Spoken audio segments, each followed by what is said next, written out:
Hello. I just want to take a few minutes to really, my wife is here, Angie, as Colby said, and yes, thank you.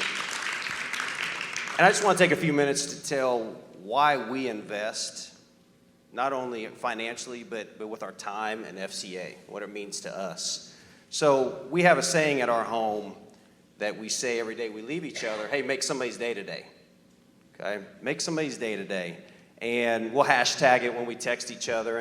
But the real question is, how do you do that, right? So we have some brainstorming sessions, and we've come to find out there's a couple ways. Directly, there's a lot of ways you can do it. You know, it's something as simple as just looking for opportunities and doing it. Something as simple as saying, giving a compliment about somebody's, what they're doing, what they're wearing, how they look that day, opening doors for people, right?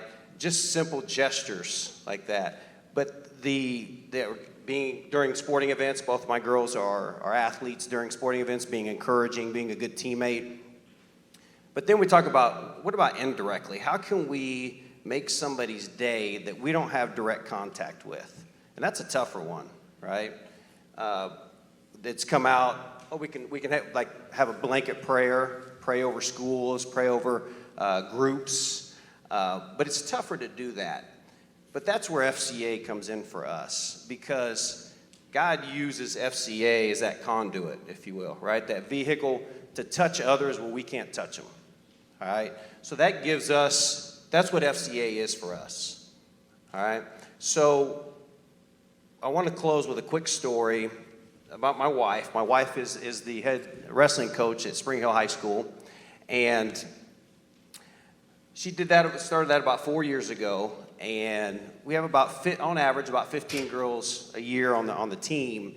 And when we get a gamut of different girls that come out, right? We get girls that have never seen a wrestling mat before in their life, or singlet, or don't have any wrestling shoes, to girls that are good athletes but have never wrestled before, and then we have girls that have had some experience or some history with wrestling, all right? So my wife, when she was asked to do this 4 years ago, didn't know a thing about wrestling at all. It scared her. She had to get out of her box. She had to really take some time to pray about this. But what she did know is she knew how to develop relationships, okay? She knew how to challenge people. What she's gifted with is she's a lover. She laughs at everything. She lives in the moment. And that allows her to develop the relationships with her athletes that goes beyond anything else. It goes beyond wrestling, okay? And that really came to light this past year. So she had an athlete who's not a very good athlete, wrestled last year, not a very good home life. Her grandparents have full custody. Her parents don't come watch her, don't support her. She suffers from severe anxiety and severe depression, isn't a very good student, but comes to wrestling. Well, at the beginning of the year, somewhere in the beginning of the year, she was struggling in grades, and she said, and Angie was having this conversation with her about her grades, and she has an F that she's trying to pull up, and she's very manic, and she said, I got to get this grade up because I have to have wrestling. Wrestling, what was exactly she said, Angie? She said, I can't lose wrestling. I can't lose wrestling.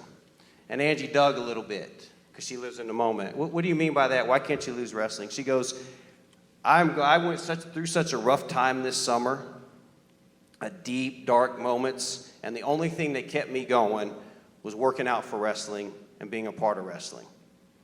Okay? I watched this girl struggle all year on the mat. Didn't win a match. Didn't even really get out of the first round a lot. Got pinned a ton, okay? But she kept fighting. I also watched her a couple times have severe anxiety attacks on the mat. And we're talking sitting in the middle of the mat on her knees, swaying back and forth, crying, holding her ear, shaking her hands for 2 or 3 minutes at a time. The whole meet stopped watching her. But in that, I also saw her coach kneeling right beside her with her hands on her legs, holding her hand and telling her it's going to be okay for that 2 or 3 or 4 or 5 minutes, and then walk her off the mat. Saw that over and over again. Coaches are important, guys. They do much more. They touch people that we can't touch, and that's why we invest our time and our money in FCA. So my challenge to you is to make somebody's day today, okay? Both directly and indirectly. Thank you. Thanks, guys. Oh, you guys can have a seat.